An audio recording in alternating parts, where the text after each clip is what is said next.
শতকরা মানে হচ্ছে আমরা কোনো কিছু 100-তে ভাগ করব।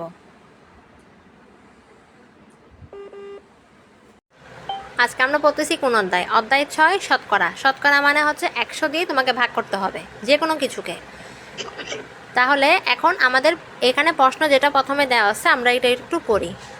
কোনো বিদ্যালয়ে চতুর্থ শ্রেণীর 50 জন শিক্ষার্থীর মধ্যে 20 জন ছাত্রী এবং পঞ্চম শ্রেণীর 25 জন শিক্ষার্থীর মধ্যে 12 জন ছাত্রী, তুলনামূলকভাবে কোন শ্রেণীতে ছাত্রী বেশি? অর্থাৎ এটাকে আমাদেরকে 100 দিয়ে করতে হবে যে কোন শ্রেণীর ছাত্রী বেশি। তাহলে আমাদের একটা সমাধান দেওয়া হয়েছে। চতুর্থ শ্রেণী মোট শিক্ষার্থী 50 জন, সেখানে ছাত্রী হচ্ছে 20 জন, আর পঞ্চম শ্রেণী হচ্ছে 25 জন, আর ছাত্রী হচ্ছে 12 জন। তাহলে আমরা মোট হিসাব করলে 20 জন, যেখানে ছাত্রী বেশি, চতুর্থ শ্রেণীতে ছাত্রী বেশি। এখন 100-তে কার থেকে বেশি? ভগ্নাংশে চতুর্থ শ্রেণীতে মোট শিক্ষার্থীর মধ্যে ছাত্রী হচ্ছে 50 ভাগের 20 অংশ, আর পঞ্চম শ্রেণীর শিক্ষার্থী হচ্ছে 25 ভাগের 12 অংশ। এখন 50 ভাগের 20 হচ্ছে কি 20কে 2 দিয়ে গুণ করছি, 20 দুগুণে 40, 50কে 2 দিয়ে গুণ করছি, 50 দুগুণে 100। তারপরে 25 ভাগের 12কেও কী করছি 2 দিয়ে গুণ করছে, 12 একে 12, 12 দুগুণে 24 হওয়ার কথা, 3 12 36, 4 12 48, 4 দিয়ে গুণ করছে 12কে, 25কে 4 দিয়ে গুণ করছে 100 হয়েছে। তাহলে প্রথমে 20কে 2 দিয়ে গুণ করছে আর 12কে 4 দিয়ে গুণ করছে, তার 2 দিয়ে, ডাবল বেশি। তাহলে ব্লকগুলো ওরা সাজাইছে এখানে। পঞ্চম শ্রেণীতে কিন্তু আমরা ছাত্রছাত্রী বেশি দেখতেছি, 50 ভাগের 20 আর এখানে 25 ভাগের 12, অর্থাৎ পঞ্চম শ্রেণীতে ছাত্রীর সংখ্যা তুলনামূলকভাবে বেশি। এটা তো চতুর্থ শ্রেণী। চতুর্থ শ্রেণীর শিক্ষার্থী, পঞ্চম শ্রেণীর শিক্ষার্থী 48 না, 40 ছোটো 100-তে, আর 100-তে 48 কিন্তু বড়। তাহলে হচ্ছে কি পঞ্চম শ্রেণীর শিক্ষার্থীটাই বেশি। তাহলে এখন 100 দিয়ে ওটাকে ভাগ করতেছে, 40 গুণ 100 ভাগের 1, অর্থাৎ 40% এখানে। আর একইভাবে 25 ভাগের 12-তে 48%। তাহলে 48 বড় নাকি 40 বড়? 100-তে 48 বড়। আর 48টা কোন ক্লাসে? পঞ্চম শ্রেণীতে। তাই পঞ্চম শ্রেণী হচ্ছে কি সব থেকে বড়। এখানে আমাদেরকে দেওয়া আছে পার্সেন্ট প্রতীকটা কি? পার্সেন্ট প্রতীকটা হচ্ছে শতকরা প্রতীক। শতকরা হলো এমন একটা ভগ্নাংশ যার লব হচ্ছে 1 আর হর হচ্ছে 100। এখন বলবা লবও কি হরও কি? উপরের অংশকে লব বলে, নিচের অংশকে হর বলে। আমরা খেয়াল করলে দেখব 91 পৃষ্ঠাতে 100 ভাগের এক একটা দেওয়া আছে। আমাদেরকে উদাহরণ পাইছো?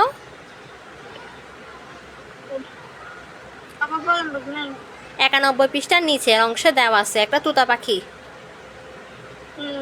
ওইখানে লেখা আছে পার্সেন্ট প্রতীকটি হচ্ছে শতকরা প্রতীক। শতকরা হলো এমন একটা ভগ্নাংশ যার লব 1 এবং হর হচ্ছে 100। তাহলে পার্সেন্ট প্রতীক 100/1কে নির্দেশ করে। তাহলে 1% সমান কত?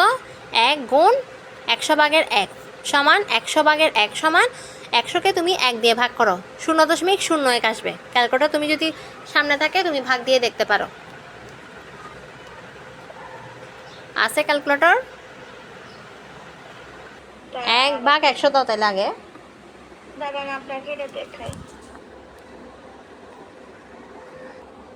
1 ভাগ 100।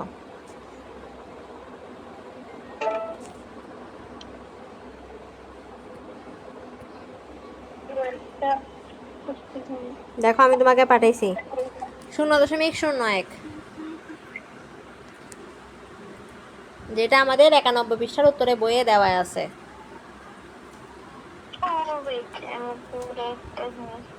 1 ভাগ 100 সমান 0.01। বুঝছো?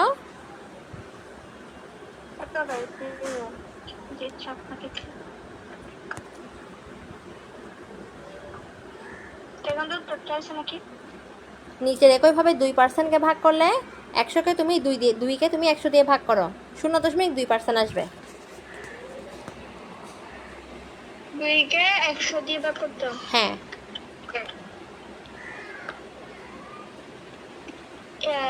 প্রথমে আসছিল, এখন 2 আসছে। হ্যাঁ, 0.02। তাহলে সেরকম তুমি যত সংখ্যাকে 100 দিয়ে ভাগ করো সংখ্যাটাই আসবে। তাহলে এখন 92 পৃষ্ঠায় যাও। তুমি এখন 92 পেজে যাও। এবার আমাকে দেখি 37 না, 1 নম্বরে 37% লেখা আছে। পার্সেন্ট মানে 100, তাহলে 100 ভাগের 37। এখন 37কে 100 দিয়ে ভাগ করো। 92 পৃষ্ঠা নাও, 92 পেজ খোলো, খাতা নাও।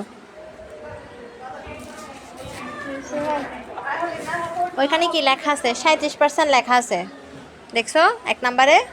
তাহলে খাতায় লিখো 37% সমান 100 ভাগের 37। 37 উপরে, 37% উপরে দাও। লিখছো? লিখা হলে সমান চিহ্ন দিয়ে 37 উপরে মাঝখানে দাগ।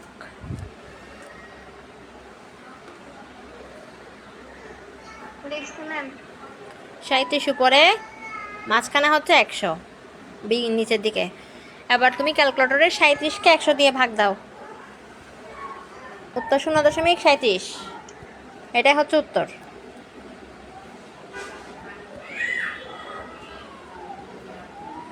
তারপর এখন আমরা করব নিচে 2 নাম্বার। 2 নাম্বারে দেওয়া আছে কি 80% সমান কত? তাহলে 100 ভাগের 80 হবে এখন।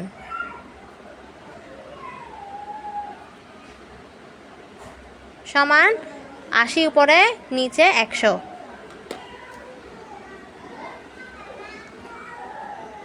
80 উপরে দাও আর নিচে 100। 80কে 100 দিয়ে ভাগ দাও।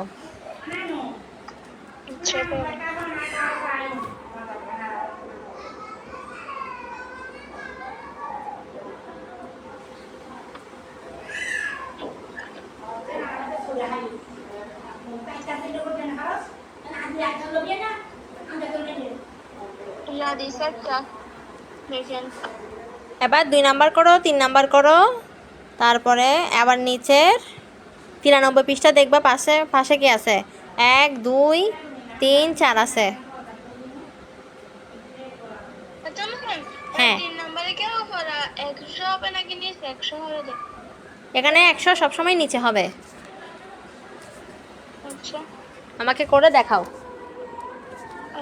ছবি তুলে 3 নাম্বার করো। তারপরে 93 পেজের 1 নাম্বার হচ্ছে তোমাকে কি পার্সেন্ট ব্যবহার করে প্রকাশ করতে বলছে। এটা হচ্ছে প্রথমে 36 লিখব,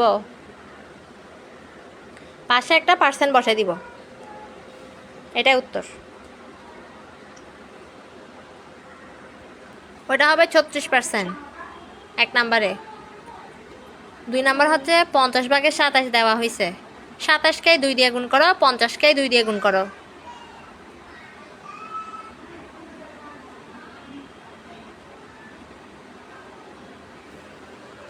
সাতাশকে যদি 2 দিয়ে গুণ করি 2, তারপর 50 গুণ 2 দাগ করব সমান 27কে এখন 2 দিয়ে গুণ করি আমরা।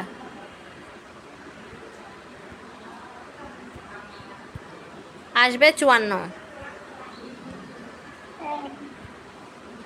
54 লিখলাম। তারপর হচ্ছে 50কে 2 দিয়ে করলে হয় 100, 50 দুগুণে 100। তাইলে আমাদের উত্তর হবে 54। 100 মানে পার্সেন্ট, তাই উত্তর হবে 54%। বুঝছো?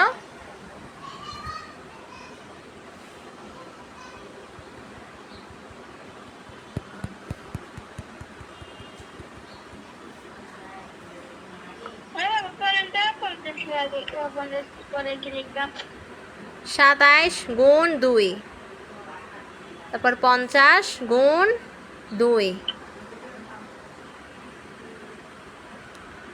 সমান 27কে 2 দিয়ে গুণ করলে 54, 50কে 2 দিয়ে গুণ করলে 100 সমান 54%।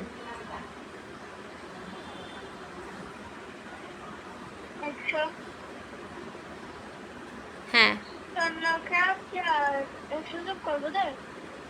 যোগ করব না, 100 মানে হচ্ছে পার্সেন্ট, তাই 54% উত্তর হবে।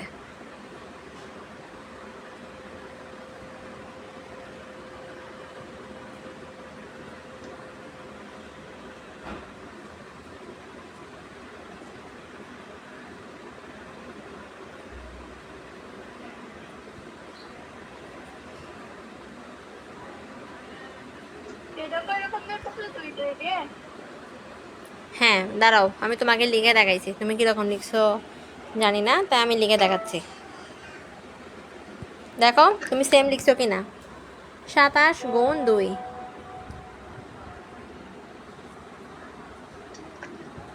27 গুণ 2 সমান 54, 50 গুণ 2 সমান 100, সমান 54%। এরকম লিখতে দিই। হ্যাঁ, এবার করবো আমরা 3 নাম্বার।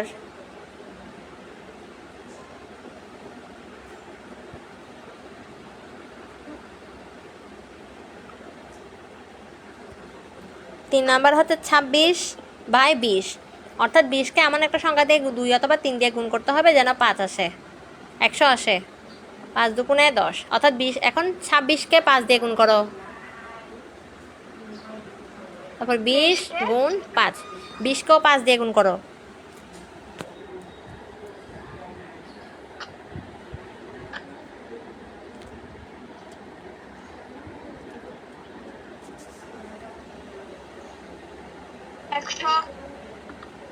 হ্যাঁ, প্রথম হচ্ছে 130, আর 20কে 5 দিয়ে করলে 100, মোট 130%।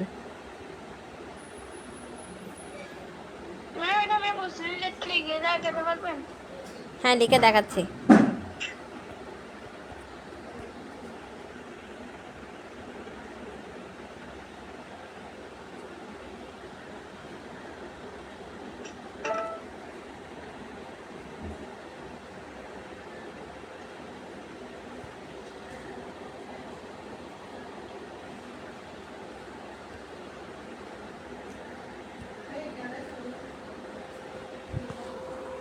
দেখো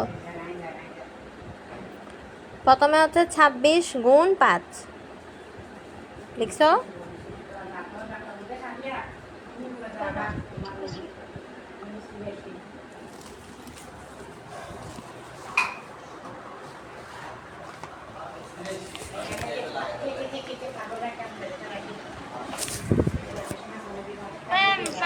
লিখছেন না কিরকম করতাম 5 দিয়ে রে।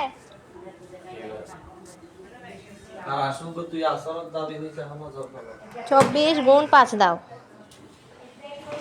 26 গুণ 5 লিখছো।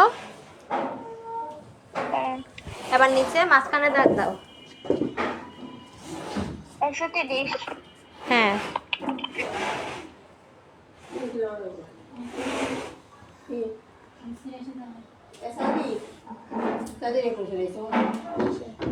এবার 20 গুণ 5,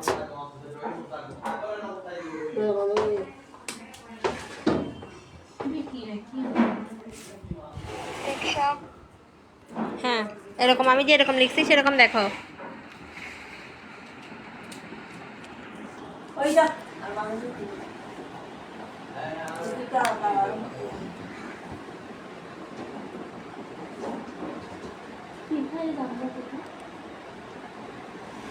এরকম লিখছো।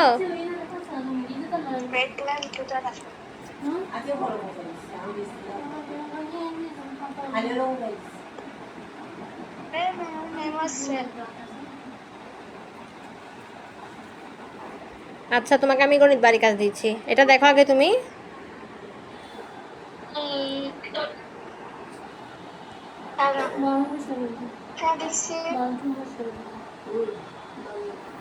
তাহলে এখন তোমার কাজ হচ্ছে 3 নাম্বার করছি, 4 নাম্বার করা বাকি। তারপর সুকিপুর গ্রামের মোট লোক সংখ্যা 12,080 জন, তার মধ্যে 80% লোক কৃষিজীবী। কৃষিজীবী লোকের সংখ্যা নির্ণয় করো। তাহলে আমরা এখন সেম এতক্ষণ যেরকম করছি, কৃষিজীবী লোকের সংখ্যা হচ্ছে 80%, মানে হচ্ছে 100/80। তাহলে 12,080 এর মধ্যে 100/80 হচ্ছে কি 100 নিচে হবে 1280 গুণ 80। 94 পৃষ্ঠা 3 নাম্বার।